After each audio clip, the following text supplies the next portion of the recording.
ज़राअत के में खुश आमदीद। मैं हूँ शाहज़ेब जिलानी, मेरे साथ हैं ज़रार खोड़ो और वसतुल्लाह ख़ान।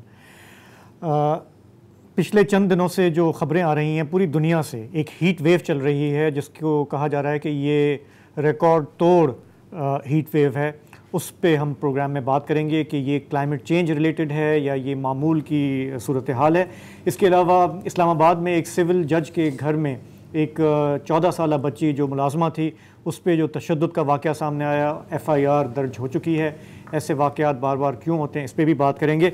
लेकिन आगाज़ करते हैं पार्लियामान के मुश्तरका इजलास से, जहां आज काफ़ी शोर हुआ, हंगामा आराई हुई। गवर्नमेंट की कोशिश थी कि ऐसी तरमीम, ऐसे बिल्स तेज़ी से मंजूर कराए जाएँ जो काफ़ी अरसे से पेंडिंग हैं, ज़रूरी भी हैं। लेकिन हमने देखा कि बहुत शोर व गुल हुआ और अपोजिशन के अरकान ने कहा कि भाई जो कानून पास कराना चाह रहे हो उसकी दस्तावेज़ात भी दोगे हमें, हम देखें तो सही कि हम क्या मंजूर कर रहे हैं। तो तय ये हुआ कि जो इलेक्शन एक्ट है उसमें जो तरमीम करनी है वो अब कल होगी। लेकिन इसका एक सेक्शन है 230, उसमें है क्या। तो प्रोग्राम के इस हिस्से में थोड़ा इस पर बात करते हैं कि ये गवर्नमेंट ये चेंजेस क्यों करना चाह रही है और ये चेंजेस हैं क्या। हमें प्रोग्राम में इस्लामाबाद से ज्वाइन कर रहे हैं हमारे डॉन के रिपोर्टर इरफान सदोज़ई। इरफान, आपने अगर ये ड्राफ्ट देखा है, जो कि हमारे सेनेटर्स ने और MNAs ने शायद नहीं देखा था, इसीलिए उनका जो एहतजाज था वो काफ़ी हक बजानिब है, अगर आपने ये देखी है ज़रा बताएंगे कि मोटे पॉइंट्स क्या हैं, क्या ये चेंज करना चाह रहे हैं निगरान गवर्नमेंट के हवाले से। आज का जो दिन था वो जो हुकूमत है उसके लिए एक बहुत बड़ी सुबकी का आज उन्हें सामना करना पड़ा। पार्लियामेंट का मुश्तरका इजलास बुलाया गया और एजेंडा जो है वो 25 नुकाती एजेंडा आज सुबह ही जारी किया गया था, जिसमें ये बताया गया था कि इलेक्शन एक्ट के हवाले से जो बिल है वो मंजूरी के लिए पेश किया जाएगा। लेकिन बदकिस्मती से जो कवानीन है उन्हें फॉलो नहीं किया गया और जो कापियाँ हैं मुसवदे की वो अरकान को नहीं दी गई। तो ये काफ़ी सारी जितनी भी पार्लियामेंट के अंदर बैठी हुई जमातें हैं ये हुकूमत में तो शामिल हैं, लेकिन आज यूँ लगा जैसे बाकायदा तैयारी के साथ आए हैं।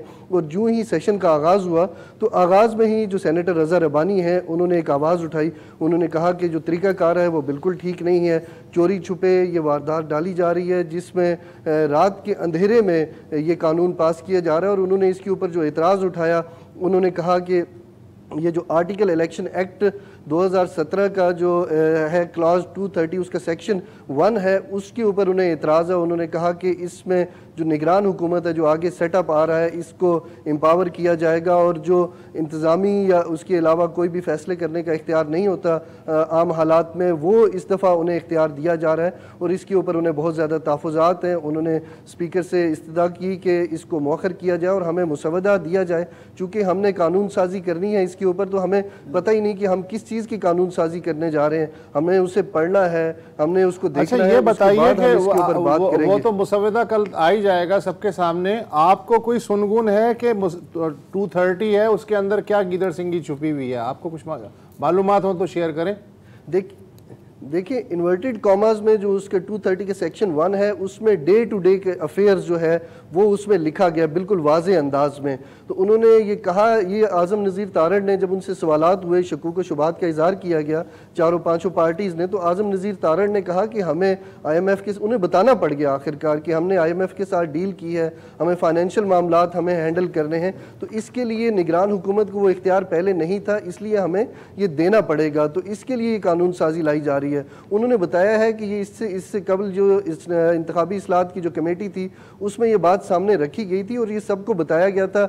आज का जो एतराज़ सामने आया उसकी उन्हें समझ नहीं आई, जिसके बाद उन्होंने कहा कि इसके ऊपर हम इन्हें मुसवदा दे देंगे, हमारे लोग मसरूफ़ थे इसलिए कल रात को ये जारी नहीं हो सका, वरना हम इन्हें कबल अज़ वक्त मुसवदा देते। जी, तो थोड़ा सा नहीं ये समझाएंगे कि वैसे हम, ये तो हमें समझ में आता है कि निगरानों का काम है डे टू डे अफेयर्स सिर्फ देखना, मतलब एक आर्जी पोजीशन है और उनका मेन काम है माशी फैसलों के इख्तियारात दिए जा रहे हैं। तो अब माशी फैसलों में क्या मतलब क्या इख्तियारात हैं जो पहले नहीं थे और अब दिए जा रहे हैं, इस पे कोई क्लैरिटी है? देखिए अभी काउंसिल ऑफ कॉमन इंटरेस्ट की मीटिंग होनी थी आज 25 जुलाई को, वो भी नहीं हुई। इसके अलावा IMF के साथ डील हुई है। लोगों को शकूत, ये जो सियासी जमातें इन्हें शक ये है कि हो सकता है कि ये जो निगरान सेटअप है ये एक्सटेंड करे, तो उसके बाद जो फंड्स का इस्तेमाल है वो किस तरह से होगा, चूँकि सूबों को भी ये इख्तियार दिया जाना है, विफाक के पास भी चीज़ें होंगी, तो इन्फ्लुएंस जहाँ से होगा, जो ट्रिकल डाउन इफेक्ट होगा वो विफाक से ही जाएगा। तो विफाक में जो प्राइम मिनिस्टर बैठा होगा ये भी देखना होगा कि किस पार्टी का है। तो अभी जो सियासी सियासी बैठकें हो रही हैं उसमें तो बज़ाहिर यही नज़र आ रहा है कि जो चीज़ सामने आई भी है इसाक डार साहब के हवाले से कि उनका नाम चल रहा था, तो इस हवाले से जो बाकी सियासी जमातें थी उन्होंने इसके ऊपर एतराज़ उठाया कि उन्हें ये काबिल कबूल नहीं है, चूँकि कल को अगर मामलात आगे बढ़ते हैं तो उनकी सुनवाई नहीं होगी, चूँकि प्राइम मिनिस्टर जो है वो ऑल इन ऑल है, उसी की बात चलेगी, उसी की मर्जी से मामलात आगे बढ़ेंगे। तो इस वजह से हमने देखा कि जितनी भी अपोजिशन की पार्टीज़ हैं वो एक प्लेटफॉर्म के ऊपर है। नॉर्मली जो है वो PTI के जो मुनर्रिफ अरकान है वो कभी भी जो बाकी पीपल्स पार्टी है या जमात इस्लामी है उनके साथ खड़े हुए दिखाई नहीं दिए, लेकिन आज वो बिल्कुल एक पेज के ऊपर थे। अच्छा, इंटरेस्टिंगली आपने PTI का जिक्र किया तो आज जो ख्वाजा आसिफ साहब हैं, हाँ, उनके भी कुछ नाजेबा अल्फाज उन्होंने इस्तेमाल किए हैं फ्लोर पे, पहली दफ़ा नहीं किए। ये रिपीट ऑफेंडर हैं इसमें। तो मैं सद्दुज़ई साहब मैं आपसे पूछना चाह रहा हूँ कि इसका बैकग्राउंड क्या था, लेकिन पहले जरा सुन लेते हैं। ये बाकियात माहौल न खराब करें, सुन रहे हैं ना सबकी बात। बाकियात रह गई हैं उस शख्स की जिसने चीफ ऑफ स्टाफ को अपना बाप कहा था। ये बाकियात है, खंडरात है उनके, जनाब स्पीकर, ये खंडरात है उनके, ये उनका कूड़ा करकट बाकी रह गया हुआ है। ये लफ्ज कूड़ा करकट जो है वो मैं एक्सपंज करता हूं। गार्बेज रह गया हुआ है उनका यहाँ पे, which has to be cleaned। देखें आपके सीनियर्स ने बात की, आप तशरीफ रखें। जी, सीरियस बात की, आप तशरीफ रखें। सद्दुज़ई साहब, अब जाहिर है कि कोई पहली बार तो ऐसा नहीं हुआ, और ख्वाजा आसिफ से भी ट्रैक्टर ट्रॉली वगैरह वगैरह माजी में बहुत सुना है। ये क्या बैठे बैठे ही आउट हो गए या कुछ हुआ था? देखिए, ख्वाजा आसिफ की इस हवाले से एक तारीख तो है, इससे पहले भी वो ख़वातीन के हवाले से, जो ख़वातीन अरकान पार्लियामेंट है उसके हवाले से वो कलमात अदा कर चुके हैं। शीरी मज़ारी के हवाले से उन्होंने जो कलमात किए वो तो खैर दोबारा उसका जिक्र करना भी मुनासिब नहीं है, और जो अभी TV के ऊपर दिखाया मुझे यकीन है कि ये भी मजबूरन दिखाए गए हैं। रियलाइज़ करें, अल्लाह करे कि उन्हें इस बात की समझ आए कि दोबारा ऐसे कलमात ना कहे। ये जो उन्होंने बात की ये बेसिकली तो आज जब उन्हें सुबकी का सामना करना पड़ा हुकूमती जमात को, और उसके बाद जब उनके पास अल्फाज नहीं थे, कोई रास्ता नहीं मिल रहा था, तो उन्होंने फिर इसकी पॉलिटिकल जो साइड है वो लेना शुरू कर दी। उन्होंने पाकिस्तान तहरीक इंसाफ के जो चेयरमैन हैं उनके ऊपर बात करना शुरू कर दी, उन्होंने काउंटर करना शुरू कर दिया। चूँकि आज़म नज़ीर तारड़ जो हैं वो डिफेंड नहीं कर पा रहे थे तो ख्वाजा आसिफ खड़े हुए, उन्होंने इस बात के ऊपर स्पीकर को भी कहा कि मैं बिल्कुल जो मुतय्यन वक्त है वो इसको देने के हक़ में हूँ कि लोगों को मुसवदा मिले, वो पढ़ के आए। लेकिन जो लोग इसके ऊपर एतराज़ कर रहे हैं, इनके जो गुज़िश्ता दौर था 3.5 साल में 50 से ज़ायद ऑर्डिनेंस ये लाए। तो इस दौरान जो डॉक्टर ज़रका है पाकिस्तान तहरीक इंसाफ की जो मुनर्रिफ रुकन है, उन्होंने आवाज़ उठाई कि हमें ये मंजूर नहीं है, और उन्होंने शोर शराबा किया, ख्वाजा आसिफ की तकरीर को डिस्टर्ब करने की कोशिश की, तो उसके ऊपर उन्होंने रिएक्ट किया। नॉर्मली ख्वाजा आसिफ बहुत ही तहमुल मिजाज है, बहुत सोच के बात करते हैं, लेकिन आज यूँ लग रहा था कि उन्होंने इंटेंशनली ये सारा काम किया है, और जो उन्हें खिफत और परेशानी और शर्मिंदगी का सामना करना पड़ रहा था उनकी जमात को, उसको छुपाने के लिए उन्होंने पॉलिटिकली जो इसके ऊपर अटैक किया वो काफ़ी हद तक सक्सेसफुल रहा। और उसके बाद याद सादिक ने भी इसी तरह का स्टांस लिया, और उन्होंने PTI का जो गुज़िश्ता दौर था उसको तनकीद का निशाना बनाया। उसके बाद इरफान सिद्दीकी आए, उन्होंने भी यही रविश अपनाई। बैठे बैठे ये स्ट्रेटेजी अपनाई। ख्वाजा आसिफ ने पहल की और फिर सब इस लाइन पर चल रहे हैं। अच्छा, तो देखिए ये यूज्ड टू नहीं है कि नेशनल असेंबली में कोई PTI वाले हैं ही ना, आज आ गए वो इनको। अच्छा, मुझे हैरत ये है कि इससे पहले ख़वातीन के बारे में जो भी करता था तो वहाँ एक इंट्रा पार्टी एक ख़वातीन का एक ग्रुप है जिसमें तमाम जमातों की नुमाइंदगी है, और वो खड़े हो जाते हैं, वो स्टैंड लेते हैं कि यार ये ख़वातीन के बारे में आपने ये कहा कैसे। आज आप ये देखें कि ये जो आपने एक टुकड़ा देखा ख्वाजा आसिफ की तकरीर का, उसमें उनके बिल्कुल पीछे शेरी रहमान बैठी हुई थी। अच्छा, शेरी जो है इस मामले में बहुत एक्टिव होती हैं, जब इस तरह की बात होती है तो वो आवाज़ बुलंद करती हैं, लेकिन आज वो फुल इंजॉयज़ वाली सूरत हाल पे हैं। हाँ, अच्छा, और नोट ये करें कि PTI की जो 4-5 ख़वातीन बैठी थी, उसके अलावा ऐवान में किसी खातून ने ये नहीं कहा कि भाई ये क्या हो रहा है। तो इसका मतलब है कि चीज़ें बहुत नीचे तक जा चुकी हैं। अगर ख़वातीन जो हैं वो भी अगर रिएक्ट नहीं कर रही हैं इस पर, और जहाँ तक इसका ताल्लुक़ है कि वज़ीर क़ानून तो वो भी झूठे पड़ गए। इसलिए उन्होंने कहा जी जो कमेटी थी पार्लिमानी कमेटी उसने तो मुत्तफ़िक़ा तौर पे सारी मंजूरी दे दी है तमाम पॉइंट्स की। तो उन्हीं के जो इत्तेहाद है JUI के सेनेटर कामरान मुर्तज़ा, उन्होंने कहा भाई साहब मैं भी कमेटी में था, कुछ पॉइंट्स तो ऐसे हैं कि हमने उसकी बिल्कुल मंजूरी नहीं दी। इसका जो है वज़ीर क़ानून कोई जवाब नहीं दे सके।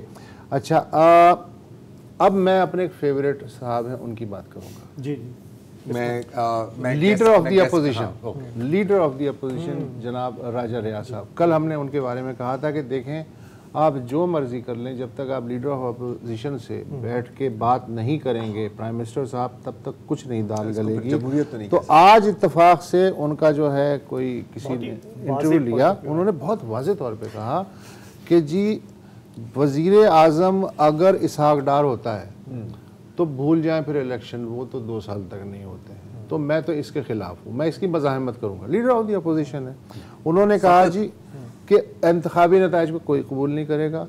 मेरी 1 अगस्त को प्राइम मिनिस्टर के साथ सलाह मशवरा हो रहा है, तो मैं अपनी तरफ से 3 नाम पेश करूँगा और उससे पहले मैं वसी तरह इत्तफाक़ राय के लिए जो अपोजिशन है उससे भी रब्ता कर रहा हूँ। ज़ाहिर है लीडर ऑफ द अपोजिशन हूँ मैं। अच्छा, लेकिन इसके बाद उन्होंने किसी सवाल के जवाब में, मुझे नहीं पता क्या हुआ, 180 डिग्री का टर्न लिया। ठीक है, उन्होंने कहा जी इलेक्शन कोई इतने ज़रूरी भी नहीं है, इसलिए कि असल मसला तो यह है कि मुल्क और कौम के जो मसाइल हैं वो ज़्यादा अहम है, वो हल होने चाहिए। इलेक्शन से क्या होता है, मुल्क होगा तो इलेक्शन होगी, जमहूरियत होगी। और कह लें इलेक्शन भले 10 साल भी ना हो। तो मैं चूँकि एक 90 दिन तो नहीं कहा उसने, भक्त हूँ, जुमला तो नहीं, मैं चूँकि राजा साहब का भक्त हूँ, तो मुझे ये हैरत हुई कि ज़ाहिर इसमें भी कोई ना कोई मसलियत होगी, कोई ना कोई रम्ज होगा उनका, वरना ऐसा डेमोक्रेटिक। राजा साहब इतने ताकतवर मंझे हुए लीडर ऑफ ऑपोजिशन हैं कि मेरा ख्याल है कि पाकिस्तान की तारीख में इतना ताकतवर मैंने तो नहीं देखा कोई लीडर ऑफ द अपोजिशन जो नहीं, मेरा ख्याल है कि किसी ने कभी नहीं देखा होगा और उम्मीद है कि ना ही हम कभी देखेंगे इस पूरे चक्कर में। अच्छा, अब जहाँ तक ये जो ख्वाजा आसिफ की जहाँ तक बात है वो मैं करना चाह रहा था कि उन्होंने भी बताया, हमारे रिपोर्टर साहब ने भी, कि ख्वाजा आसिफ जो है वो उससे पहले भी 2016 में जो है शीरी मज़ारी को ट्रैक्टर ट्रॉली कह चुके हैं, 2017 में जो है वो फिरदौस आखिर को newly acquired dumper of PTI ये तक कह चुके हैं। अच्छा, उस ज़माने में ख़वातीन ने बहुत शोर किया था। ख्वाजा साहब का जो मैं सुन रहा था उसमें उन्होंने कहा कि ये उसकी बाक़ियात हैं जो आर्मी चीफ़ को बाप कहता था। अच्छा, इस पर मुझे मज़ा आया थोड़ा सा ये सुन के, और वो भी ख्वाजा आसिफ की ज़बान से, इसलिए कि ख्वाजा साहब के जो वालिद मोहतरम थे बहुत मंझे हुए पार्लियामेंटेरियन थे अयूब खान के दौर से, ख्वाजा मोहम्मद सफदर साहब। जब ज़ियाउल हक ने मजलिस शूरा बनाई, अपने सारे नॉमिनेट किए, तो उन्होंने उसका चेयरमैन ख्वाजा आसिफ के वालिद मोहतरम को बनाया था। तो ये जो पेडिग्री चल रही है ना कि चीफ ऑफ आर्मी स्टाफ को बाप कहना, ये इमरान खान से नहीं चल रही है, ये बहुत पुरानी चली आ रही है। तो ऐसे मौके पे गुफ्तगू करते हुए अपना माजी और बाकी जो पाकिस्तान की तारीख है मेरा ख्याल है उसे भी याद रखना चाहिए। देखें डैडी इश्यूज तो हमारे यहाँ दहाइयों से चल रहे हैं ना। अच्छा, और ये भी था कि इनके जो कायद मोहतरम नवाज शरीफ, उनके बारे में ज़ियाउल हक का जुमला है कि मेरी उम्र भी इसे लग जाए, ये है।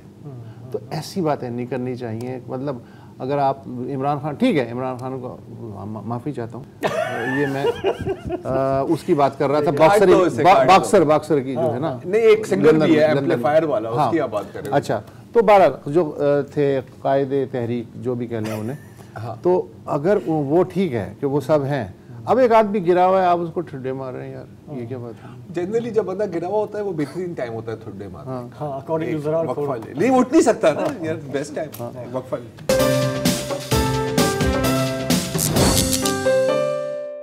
Welcome back. इस मुल्क की एक खूबी ये भी है कि यहाँ हर 2-3 महीने के बाद जो सबसे ज़्यादा अफसोसनाक ख़बरें होती हैं वो मुसलसल रिपीट होती रहती हैं, और रिपीट होने की वजह से हम जो हैं उसको एक न्यू नॉर्मल समझ के बिल्कुल एक आम आदमी की तरह ट्रीट करने लग जाते हैं, और हमारे लिए कोई ऐसा बड़ा वाक़या नहीं होता। अब जैसे तसलसल के साथ जब हमारे पास ये खबरें आती हैं कि जी घरेलू मुलाज़िमों पे तशद्दुद, तो हमें लगता है बस ठीक है, इससे पहले भी हज़ारों मिसालें मौजूद हैं, एक और है। लेकिन हम मजबूर होते हैं कि जो ताज़ा तरीन मिसाल है कम से कम वो दे दें, हो सकता है इससे कोई फ़र्क पड़ जाए। मसलन यही कि आज ये ख़बर आई कि एक 14 साल घरेलू मुलाजमा है इस्लामाबाद में, एक सिविल जज के यहाँ 6 माह से काम कर रही थी। तनख्वाह उनकी थी 10,000 रुपये, ज़रा सा 10,000 रुपये, और वो भी उसे नहीं मिलती थी, उसके वालिदैन को जाती थी 10,000 रुपये। सरगोदा से इस बच्ची का ताल्लुक़ है, ज़्यादातर उस इलाके से बच्चियाँ जो हैं वो आती हैं काम वाम करने के लिए, और छोटे बच्चे भी। तो बाप जो है बच्ची से मिलने गया माँ के साथ, तो उसने देखा घर में कि बच्ची ज़ख्मी हालत में पड़ी हुई है एक कमरे में बंद। तो बाप उसे फ़ौरन उठा के सरगोदा ले आया। वहाँ सरकारी हॉस्पिटल में उसने मायना कराया। सरकारी हॉस्पिटल ने कहा कि यार बच्ची की हालत ठीक नहीं है, तो आप इसे लाहौर जनरल हॉस्पिटल ले जाएं। लेकिन बहरहाल जो सरगोदा का DHQ है उसकी इब्तदाई रिपोर्ट में कहा गया है कि बच्ची के सर समेत जिस्म पे ज़ख्मों के 15 निशानात हैं, सर के ज़ख्मों में कीड़े पड़ चुके हैं। जज की बीवी बकौल उस बच्ची के बाप के रोज़ाना डंडों और करछे से तशद्दुद करती थी। कमरे में भूखा प्यासा उसे फेंक दिया जाता था और अगले दिन फिर यही सिलसिला शुरू हो जाता था।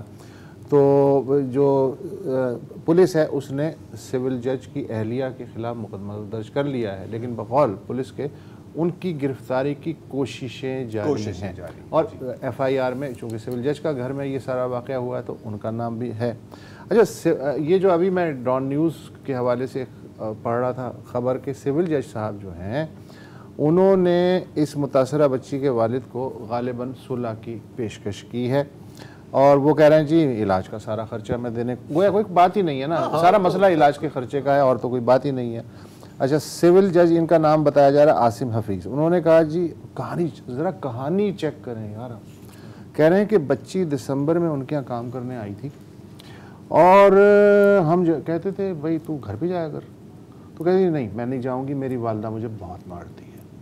तो हमने उसे एक दिन जो है कहा कि भाई तुझे जाना पड़ेगा घर ना, तो उसने दीवार से अपना सर टकरा दिया जी। ये है तो मसलन ये बिल्कुल मासूम और बेगुनाह है। और आपको याद होगा कि उससे पहले भी एक जो सेशन जज थे सर, बहुत उन्होंने भी शुरू में इसी तरह की कहानी बनाई थी, उन्हें फिर 3 साल कैद उनकी अहलिया को हुई, जज राजा खुर्रम अली जी। तो ये एक रोज़ का काम है। अच्छा, 2000 कितनी तादाद है? अच्छा, पाकिस्तान में अगर आपने किसी भी चीज़ को रिसर्च करने की कोशिश की हो तो आपको अच्छी तरह से पता होगा कि आदाद-ओ-शुमार मिलते ही नहीं है, और ख़ास तौर पर इस किस्म के सेक्टर, अगर मैं इसे सेक्टर कहूँ या इस इंडस्ट्री में, तो बिल्कुल ही नहीं। एक अंदाज़ा 2004 का है इंटरनेशनल लेबर ऑर्गेनाइजेशन का, जिसके मुताबिक 2,65,000 बच्चे इस तरह किसी ना किसी घर में या किसी ना किसी ऑर्गेनाइजेशन में एम्प्लॉयड है। ये हो रही है बात 2004 की, तकरीबन 20 साल पहले। जितनी हमारी आबादी बढ़ी है और जितनी हमारी गुर्बत की शरह बढ़ी है, तो आप अंदाज़ा लगा सकते हैं कि अब कितने हैं। ताज़ा है 12 से 14 लाख डोमेस्टिक सर्वेंट, बस इतना तो होगा ही होगा। अच्छा, 2020 में, अच्छा इनके साथ होता क्या है फिर? 2020 में 3 इंसानी हकूक़ की तंजीमें हैं, जिनमें पायलर, करामत साहब का पायलर भी शामिल थे, हारी वेलफेयर एसोसिएशन और एक और। उन्होंने एक रिपोर्ट शाया की जिसमें ये बताया गया कि पिछले 10 सालों में, बात कर रहा हूँ मैं 2010 से 2020, 140 घरेलू मुलाजमीन, कमसिन घरेलू मुलाजमीन को या तो टॉर्चर किया गया है, या तो रेप किया गया है, या तो कत्ल किया गया है। ये है टोटल फिगर 2020 की। अब आप अंदाजा लगा सकते हैं। हर साल या बल्कि कभी कभी तो एक साल में कई बार इस तरह की कोई ना कोई रिपोर्ट आती है। अब ये वाला केस तो हमें पता है, हम सोशल मीडिया पर तस्वीर भी गर्दिश कर रही हैं। एक और केस है जिसके बारे में शायद किसी ने सुना ही नहीं होगा, और ये इसी साल मई की बात है कि ये मदीना टाउन में 3 भाइयों को गिरफ्तार किया गया उनकी बीवियों के साथ। उन्होंने 2 बच्चियों को मुलाजिम रखा हुआ था, एक 8 साल की और एक 11 साल की, और उनको भी वही पाइपों और रॉड्स और जो भी हाथ में चढ़ता था उनको मारती थी। क्यों? क्योंकि यार ये डबल रोटी और मिठाइयाँ इन लोगों ने चोरी की हैं। अच्छा, पता कैसे लगा? क्योंकि ये बड़ी एक इंटरेस्टिंग स्टोरी होती है कि खबर बाहर कैसे जाती है। या तो वो बच्ची अस्पताल आती है, या फिर उनके वालिदैन उनको देखने आते हैं, या अच्छा इस केस में पिज्जा डिलीवरी वाला, ठीक है, उन पर इतना तशद्दुद हो रहा था कि जब वो पिज्ज़ा जब घर वालों ने पिज्ज़ा ऑर्डर किया तो उसको भेजा कि तुम जाके पिज्ज़ा ले आओ, तो उसने उसको बताया, उसको जख्म दिखाई कि यार ये हमारे पर तशद्दुद कर रहे हैं। वो बहादुर इंसान गया पुलिस के पास और फिर ये कार्रवाई डाली और इनको गिरफ्तार कर दिया था। आपने कहा है कि जज साहब 10,000 रुपए देते थे ना? हाँ, 10। यहाँ पे 4,000 रुपए मिल रहे थे। ठीक है, कुमेजावर में 10,000 की बात की ना, मैं थोड़ा चौंक किया, मैंने कहा यार ये तो स्केल से बहुत ऊपर है। अच्छा, फिर उनको गिरफ्तार कर दिया गया और वही एज यूजुअल कार्रवाई चल रही है। अच्छा, पिछले साल अगर हम जाएं तो टोबा टेक सिंह में अगेन एक इदरीस और महक अली ने 11 साल की लड़की को अपने घर में रखा हुआ था और कहीं ना कहीं से कंप्लेंट आई, एग्जैक्टली हमें नहीं पता, कि फोन कॉल आई 15 पर, शायद किसी पड़ोसी की, मुझे नहीं पता। और जब लड़की को वहां से बरामद किया गया तो वही के सलाख को गर्म करके उसको जला रहे थे। क्यों? को काम सही नहीं करती, चोरी करती है, सुस्त है, जैसे होता है। ठीक है, ज़ारा का केस आपको याद होगा शायद, 2020 का बहुत ही खौफनाक केस था। इसमें क्या हुआ कि एक कपल इसको हसन सदीक इसको रावलपिंडी के बैरिया टाउन डिस्ट्रिक्ट में अस्पताल में ले गए। अच्छा, अस्पताल में ले गए और लोगों ने उसको देखा तो मतलब लहूलुहान, ठीक है, हर मतलब जिस्म के हर हिस्से पर कोई ना कोई जख्म, शक्ल पर, बाजुओं पर, टांगों पर, सीने पर। उसको वेंटिलेटर पर डाला लेकिन वो दूसरे दिन फौत हो गई। अच्छा, अब वो तो जिस हालत में उसको लाए थे तो उनसे पूछा भी कि जी ये क्या हुआ, तो उन्होंने पुलिस अस्पताल के अमले के सामने ये एडमिट किया कि जी असल में वो ना हमें परिंदों का बड़ा शौक है, तोते रखते हैं। तो इस लड़की ने ना जानबूझ के तोतों का पिंजरा दरवाजा खुला रखा और वो तोते भाग गए और जाहिर है कि हमें गुस्सा आया कि हमने इसको मार के कत्ल कर दिया। अच्छा, ये बताते हुए वो वहाँ अस्पताल से गायब हो गए। पकड़े कैसे गए? क्योंकि जब एडमिशन के टाइम पर इन्होंने अपने शनाख्ती कार्ड की कॉपी दी थी। जहाँ तक मुझे पता है ये गिरफ्तार हैं अभी तक, लेकिन बहुत ऐसे केसेस हैं जिसमें कुछ ज़्यादा सज़ा नहीं मिली। उनके बारे में इस ब्रेक की बात।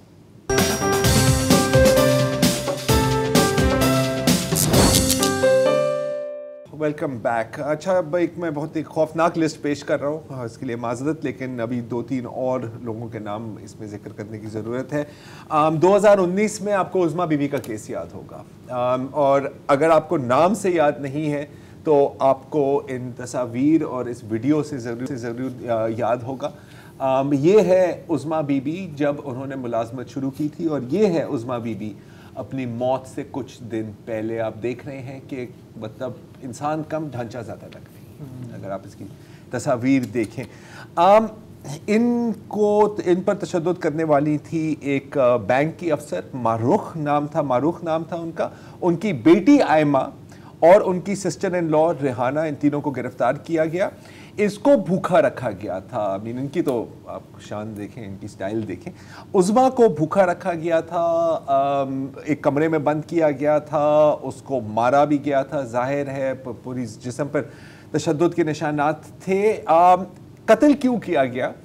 वो इसलिए कि इसने एक सालन से कुछ निवाले अपने मुंह में डाल दिए, उनको खा लिए। क्यों खाए? जाहिर है कि भूख से मर रही थी। और इतना गुस्सा आया मारूख, आयमा और रेहाना बीबी को कि उन्होंने किचन के कोई पैन या कोई भारी चीज़ उठाकर उसको सर पर मारा, थोड़ा ज़्यादा ज़ोर से मार दिया होगा, और वो लगने लगा कि वो शायद बच ना जाए। उसके बाद उसका गला घोंट दिया और उसको गटर के नाले में फेंक दिया। ये स्टोरी हुई थी। अच्छा, और बेस्ट पार्ट ये है कि इसकी जान बच सकती थी, लेकिन मौत से 2 दिन पहले ये उज़मा बीबी के घर वालों को कॉल करते हैं और कहते हैं कि जी उसने हमारे घर पे से चोरी की थी और वो भाग गई है। तो मतलब कि 2 दिन पहले आपको पता था कि ये मरने वाली है, हम इसकी जान बचा सकते हैं, लेकिन नहीं, हमने अपने आप को बचाना है। लेकिन जाहिर है कि इसमें कोई हैरानकुन बात मेरे ख्याल है हमारे लिए रही नहीं है। और 2018 में जो केस हम सबको अभी तक याद है शायद, वो है तैयबा का। एक मेड थी तैयबा, यहाँ पर वो जज साहब जिनके आप जिक्र कर रहे थे पिछले सेगमेंट में, जज राजा खुर्रम अली और उनकी एहलिया माहीन जफर, इनको इन्होंने तशद्दुद किया था। पहले इनको 1 साल की कैद मिली, फिर एक जज ने उसको 3 साल किया, लेकिन फिर बाद में सुप्रीम कोर्ट ने शायद एक बार फिर 1 साल किया और 50,000 का जुर्माना दिया, जो जाहिर है इन्होंने खुशी खुशी दे दिया होगा। अच्छा, इन सारे केसेस में अगर आप देखें तो तनख्वाह है 4,000 5,000, और वो ज़ाहिर है कि बच्चों को तो नहीं मिलती, वो जाती हैं उनके वालिदैन के पास।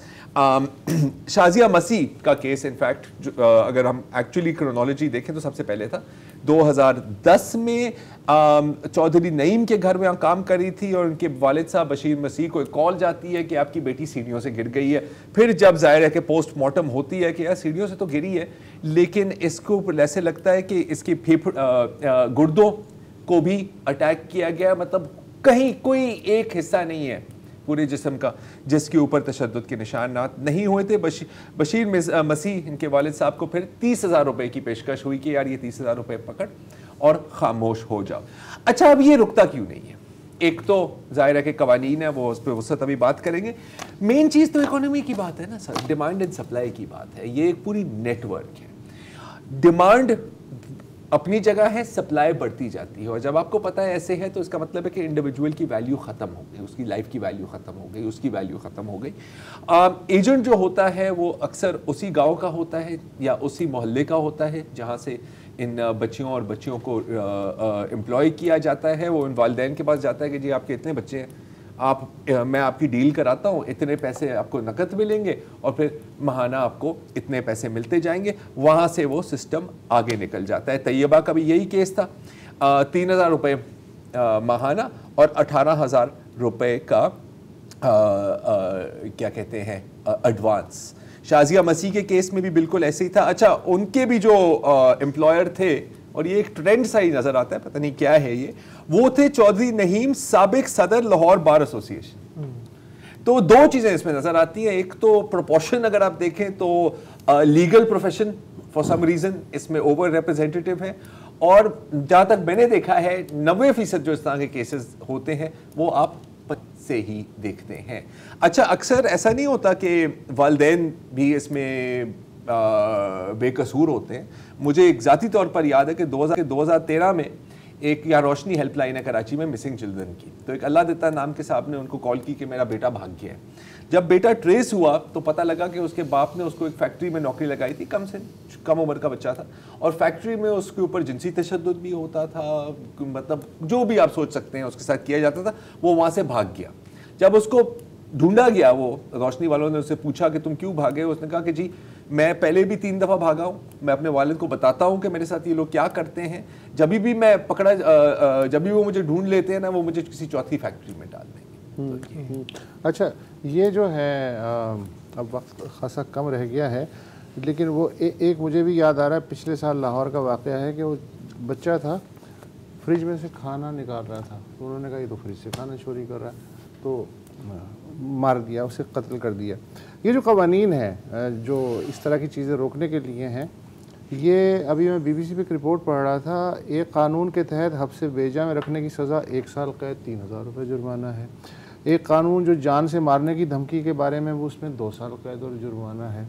एक कानून है बच्चों से तशद्दुद, बुरा सलूक, बुनियादी हुकूक नज़रअंदाज करना या जिस्मानी और ज़हनी अजियत पहुँचाना, उसके लिए 1 से 3 साल कैद की सज़ा हो सकती है या 25 से 50,000 रुपये जुर्माना है। मतलब आप देखें, वाहिद एक कानून है 336A, जिसके तहत बच्चों के जिस्म को नुकसान पहुंचाना या उनका कोई उज़्व मस करना, उस पर कम से कम 14 साल कैद और 10 लाख रुपए जुर्माना है। वाहिद ये कानून है, बाकी 1 साल 3 साल जुर्माना, ये इस तरह है।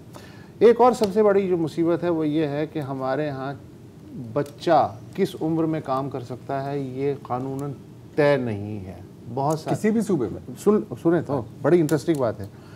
कानून कहता है 18 साल से कम उम्र के बच्चे जुवेनाइल से, ठीक है, मगर जो लेबर लॉज हैं वो बड़े मज़ा का खेज़ हैं। मसलन खैबर पख्तूनख्वा का जो लेबर लॉ है उसके मुताबिक 12 साल से ऊपर के बच्चे जो हैं वो काम कर सकते हैं। अच्छा, पंजाब का जो लेबर लॉ है उसके मुताबिक 15 साल से ऊपर के बच्चे जो हैं काम पे लगाया जा सकता है। किस काम पे लगाया जा सकता है, डेंजरस है या नॉन डेंजरस, उसके बारे में बहुत ही ब्लर्ड किस्म की लाइनें हैं, कोई वजाहत नहीं है। जबकि जो चाइल्ड प्रोटेक्शन एक्ट है 2016 का, उसमें बच्चे की तारीफ 18 साल से कम उम्र है, मगर जो लेबर लॉज हैं उसमें 12 से 15 तक है। अच्छा, इस्लामाबाद का जो चिल्ड्रन एम्प्लॉयमेंट एक्ट है उसमें घरेलू काम भी ख़तरनाक नौयत के कामों में आता है, तो उसके लिए वहाँ, और ये वाक़या घरेलू काम वो इस्लामाबाद में हुआ है जहाँ ये एक्ट नाफिज है। अच्छा, सिंध और बलूचिस्तान में जो घरेलू मुलाजिम हैं उनकी कम से कम उम्र जो है 14 साल है, लेकिन मैंने आज तक, मुझे नहीं पता आपने कभी देखा है या नहीं देखा, कि कोई ऐसा इंस्पेक्टर्स हों, लेबर इंस्पेक्टर्स वगैरह, वो घर में घुस गए हों, उन्होंने कहा जी शिनाख्ती कार्ड चेक कराओ अपने और ये इनकी हिस्ट्री बताओ, ये इसकी उम्र क्या है। तो मैंने तो आज तक इसको नहीं देखा, और मैंने आज तक ये भी नहीं देखा कि जिसने इन बच्चों को कत्ल किया, हाँ, उसको उम्र कैद की सज़ा हुई हो, मेरे इल्म में नहीं है। देखिए, इस मुल्क में ना बहुत सारे डिस्पोजेबल लोग हैं जिनको, मतलब टिशू की तरह, आपने टिशू को इस्तेमाल किया, उसको वापस आप जेब में तो नहीं डालते ना, आप फेंक देते हैं।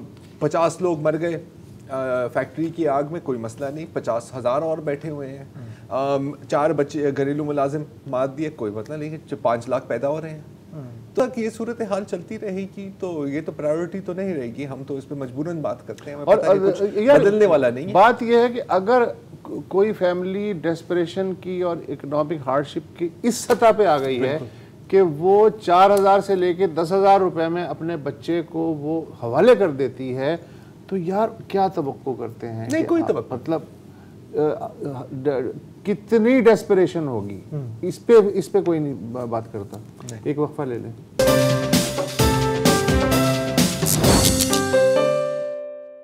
पाकिस्तान में पिछले साल जो मानसून की बारिशें हुई, जो उससे तबाही आई, उसकी वजह से पाकिस्तान क्लाइमेट चेंज के हवाले से जो आलमी सतह पर डिस्कशन होती है उसका बड़ा फोकस बन गया। इस साल भी पिछले चंद हफ्तों में बारिशें चल रही हैं, मुल्क के तकरीबन हर हिस्से से ख़बर आ रही है कि बारिश की वजह से सैलाब भी है और काफ़ी लोग उससे मुतासर हो रहे हैं, लेकिन अभी तक वो पिछले साल वाली सूरत हाल नहीं बनी। अगर हम पूरी दुनिया पे नज़र दौड़ाएं तो जून और जुलाई का महीना उसने नए रिकॉर्ड कायम किए हैं क्लाइमेट डिज़ास्टर्स के हवाले से, जो आफतें आ रही हैं उनके हवाले से। आप अपनी स्क्रीन पे देख सकते हैं, अल्जीरिया की पहले बात करूँगा, जहाँ पे अभी ये रिपोर्ट्स आ रही हैं कि कोई 34 के करीब लोग मारे जा चुके हैं। वहाँ पे जो वाइल्ड फायर्स हैं तेज़ी से फैल रहे हैं।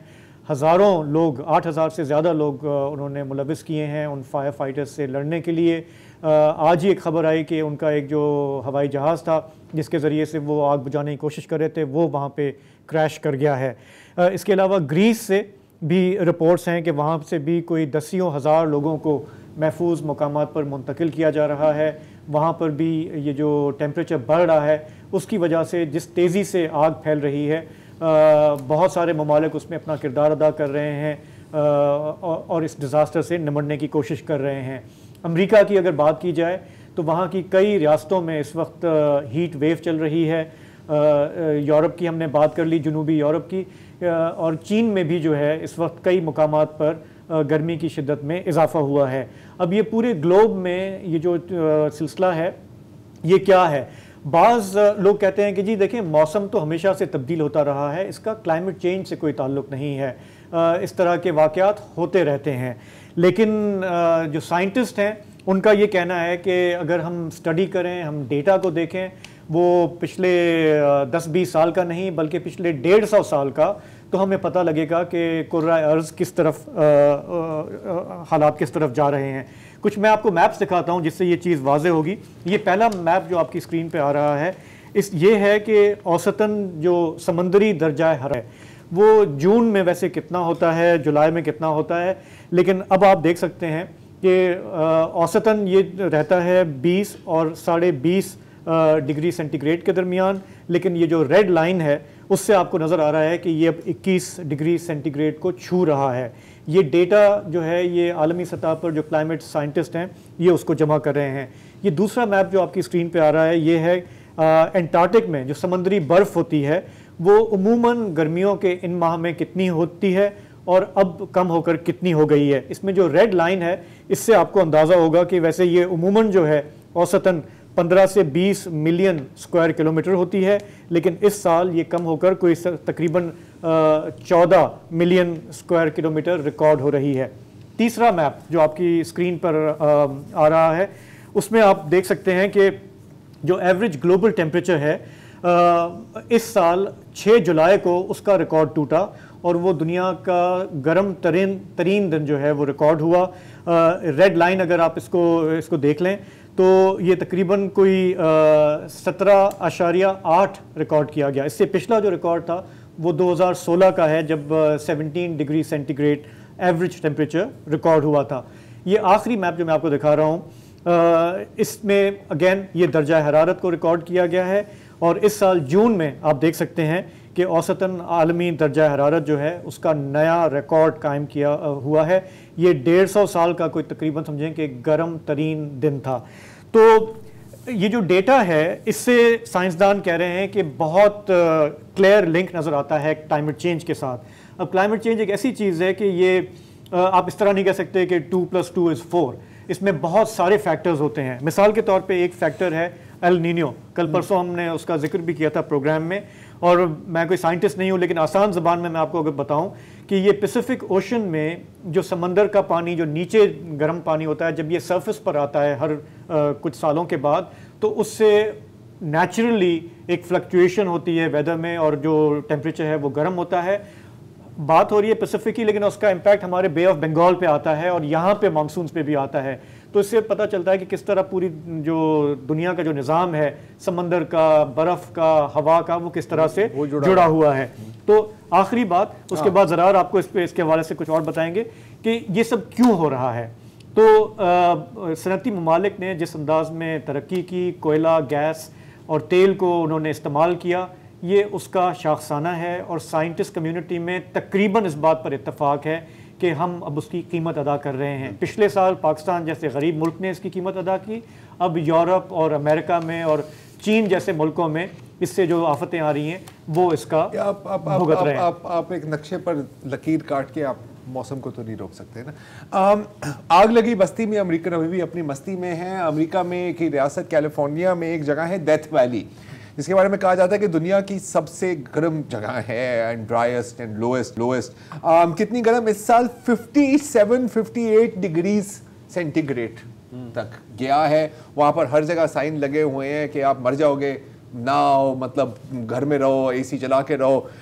लेकिन इस वक्त रिकॉर्ड टूरिज्म हो रही है डेथ वैली में। अच्छा, कुछ लोगों ने तो पहले से बुकिंग की हुई थी और कुछ लोगों ने कहा कि यार चल देखते हैं कितनी गर्मी होगी, जाके पता लग गया होगा। लेकिन एक साहब जो मैं आपको दिखाना चाह रहा हूँ, ये हैं, इनका नाम है जॉनथन राइस, और ये हर साल जाते हैं डेथ वैली। ये देखें, और इसको कहते हैं दार्थ वेडर हीट रन। तो वो स्टार वॉर्स के विलन दार्थ वेडर की तरह अपना लिबास पहनकर, काले कपड़े देख रहे हैं आप, हेलमेट सर पर, 57-58 डिग्रीज में जॉगिंग कर रहे हैं। तो ये सब कुछ देख के लगता है कि शायद ग्लोबल वार्मिंग एक अच्छी चीज़ ही है, क्योंकि अगर लोग इतने पागल हैं तो हो सकता है कि हमें अब किसी और मखलूक के लिए जगह बनाने का वक्त हुआ चाहता है। क्यों हो सकता? हाँ, ये उधर ही जा रहा है, उधर ही भाग रहा है। हाँ। असल में ये भरे पेट की हैं चीज़ें।